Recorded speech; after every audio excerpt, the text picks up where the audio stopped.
The more you're talking, this is why we don't like listening to you talk basketball. Because what you're saying, Max, is this. This is exactly why. Because what you're saying, I'm beating you in the debate. Let me finish. Let me finish. You couldn't if you prayed to. If you prayed to, you could do it. Here's the point, I don't Max. have to pray. I'm doing the it now. point is this. You sit up there and you seem like somebody who would be completely satisfied seeing the Brooklyn Nets play by their damn self.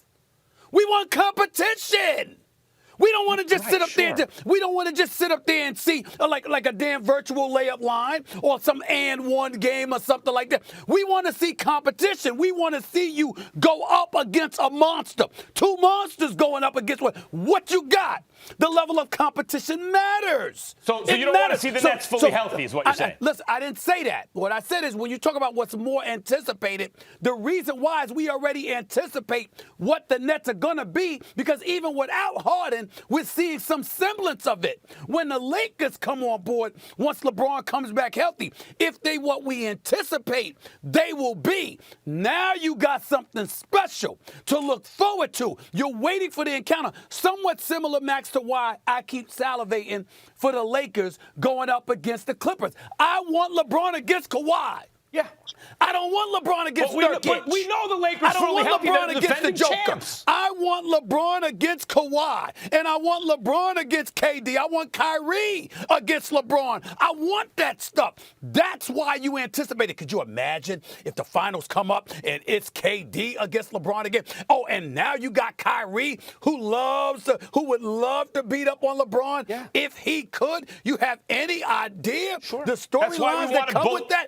That's what we're looking forward to. We all want to see them both come back. They're both more anticipated. Which is more anticipated? LeBron coming back to a team we already know how good they're going to be. They're the defending and Kyrie champions. Without Harden going against LeBron would be appealing. Or James Harden coming back to a team that we really haven't seen yet. We have not seen the Brooklyn Nets at full strength yet.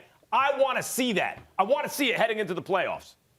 Well, I'm going to tell you why I'm anticipating LeBron James even more. Forget making it to the championship. I want to see how the Lakers going to look just coming out of the Western Conference. When you look how hard and how better teams have gotten, the Utah Jazz, the Denver Nuggets, Stephen A., I was wrong. They still balling without Jamal Murray, okay? The Phoenix Suns with Chris Paul, Devin Booker, Cam Johnson, Bridges, DeAndre Ayton, the way that they're playing phenomenal basketball right now. And my favorites that are in the Western Conference right now, the Los Angeles Clippers. I said this before the season started, that they needed a floor general. That's all they was missing. And they went out and got Rajon Rondo.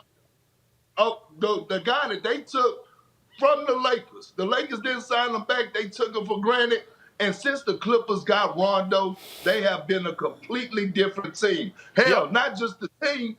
Paul George has been a completely different player. That's the Rondo effect. Reggie Jackson. So I'm anticipating the Lakers and the Clippers meeting up in somewhere in the Western Conference before we even think about the finals. And this is why I'm anticipating LeBron James getting back, because I want to see that matchup. Hey, Max, you want to faint, Max? You want to faint? Go ahead. If LeBron James goes through the Clippers with Kawhi and Paul George and Rondo, and then he goes and beats Kevin Durant, along with Kyrie, and James Harden. I'm not going to go that far. He ain't going to be he'll never be number one to me over MJ. But I will say this. I won't have a critical word to say about LeBron James for the rest of his career. If he win this James chip and he goes through those two, he goes through a fully loaded Clippers and a fully loaded Brooklyn, I will sit up there and I might have to bow down to the king. I might have to bow down to the king.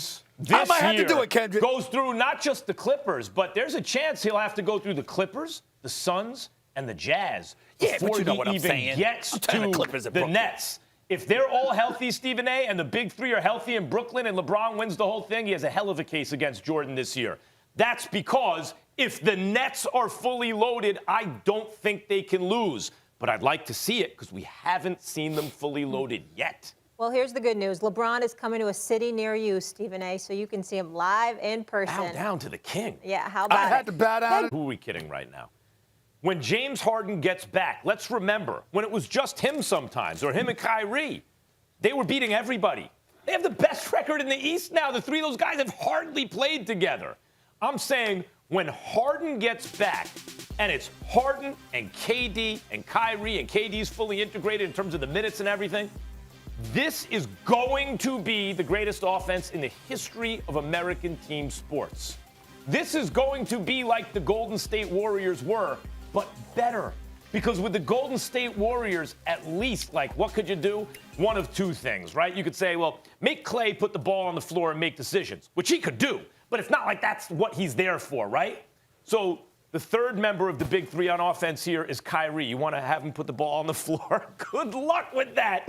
He's going to kill you. And the other thing is we saw a Houston team against that Golden State team, just by shooting so many threes and playing that D'Antoni system, come close to knocking off a fully loaded KD Golden State Warriors team. Here's the thing, though. D'Antoni, they're running D'Antoni's system in Brooklyn. His protege, Steve Nash, is the head coach, and D'Antoni's sitting on the bench. So good luck with that. You're not going to out D'Antoni that team. When Harden gets back, I look forward to seeing the greatest offense in any sport ever assembled. The answer is James Harden. You're wrong, but nothing new there. The bottom line is this. When you look at the Brooklyn Nets, I would remind you, Max Kellerman, that they're 41-20. They're the number one seed in the Eastern Conference. Kyrie is still a showstopper. And when Kevin Durant is in the game, we know how prolific he is. You are right about the fact that the three of them together, they've only played 7 games together. And once the three of them together, we might see the most prolific offense we've ever seen. They're pretty damn close to prolific right now. But that's neither here nor there. My question to you is, albeit rhetorical, have you seen the Los Angeles Lakers without LeBron James? They've lost. They recently lost 4 straight before winning last night. The fact of the matter is they've been struggling. They're the 5th seed in the Western Conference. And actually, Max Kellerman, to some degree, it's almost because of the greatness we anticipate from the Brooklyn Nets that we need to see LeBron out there. Why? Because AD was gone. He was gone for 2 months after irritating his calf. And we wondered about his health. And obviously he came back rusty, but he'll be fine. And then you acquired Andre Drummond. And so because you acquired Drummond and you've got AD coming back, we want to see, once LeBron arrives, because he's the man and he runs their offense, what the Lakers are going to look like and whether or not they're going to be ready to stave off this juggernaut in, as we know it, the Brooklyn Nets to be, or expect them to be. That's why anticipation for LeBron appears to be more profound, because we already see what Brooklyn is already and can only imagine what they're going to be once they get James Harden. LeBron is the only person, him joining the rest of the Lakers, that gives you some hope that the finals is going to be competitive. All right, let's get Perkins. Well, I see it like this here. First of all, Max, I totally disagree with you. And here's why. When I look at both of those guys and both of those teams, the Lakers and the Nets, James Harden and LeBron James, I'm looking at their ceiling, okay? Fully healthy, both organizations, their ceiling is to win a championship. If LeBron James and Anthony Davis is healthy, their chances on winning a championship is high. If James Harden, Kyrie Irving, and Kevin Durant is healthy, their ceiling on winning a championship is high. Here's why I say LeBron James I'm anticipating LeBron James coming back, and the Lakers need for him to come back, okay? Without LeBron James, the ceiling for the Lakers is maybe getting past the first round. I mean, going to the second round, maybe getting to the second round, but getting swept, okay? They might not get out the first round. I'm setting the bar pretty high by saying getting to the second round. They might not get out the first round. When you look at the Brooklyn Nets and James Harden, Kevin Durant and Kyrie Irving both are capable of taking the Brooklyn Nets to the finals without James Harden. Are they capable of winning the championship without James Harden? No, but they're capable of taking their team, and their ceiling is going to the finals. When you look at the Los Angeles Lakers, I'm like, if LeBron James would have been missing for the whole part of the season, they might have been in the lottery. So right now, LeBron James has to come back because they have to build chemistry. This is not their team from last year. You have Ben McLemore. You have Andre Drummond, who's only played about 10 games in a Laker uniform. Anthony Davis coming back off an injury. Frank Vogel has to figure out his rotations. At least the Brooklyn Nets, the role players have now found their way. Joe Harris knows his role. He knows how to play off of Kyrie Irving. He knows how to play off of Kevin Durant. He knows how to play off of James Harden. So I'm anticipating LeBron James. Look, you guys are answering a different question. Is it whose return is more important for their team? Yes, I agree. What are the Lakers going to do without LeBron? The answer is nothing. What do we really need to see when LeBron gets back? Can Schroeder do Rondo in the playoffs, right? And we know they're defending champs. We know if they get it all together, they have a good chance to get out of the West. This is what I'm saying. We have a chance to see something we've never seen before in any sport. In any of the Peyton Manning Colts offense back, they would just think of a great juggernaut kind of offense in any sport, not like this Nets team. You bring up Joe Harris. Joe Harris is the greatest shooting fourth option in the history of basketball. Joe Harris takes 6-7 threes a game and hits almost 50% of them. Think about the death lineup in Golden State, right? So that was Steph and Clay and Harrison Barnes and Iguodala and Draymond, right? How do you like this death lineup? Because instead of Iguodala shooting the three, it's Joe Harris, one of the best three-point shooters we've ever seen.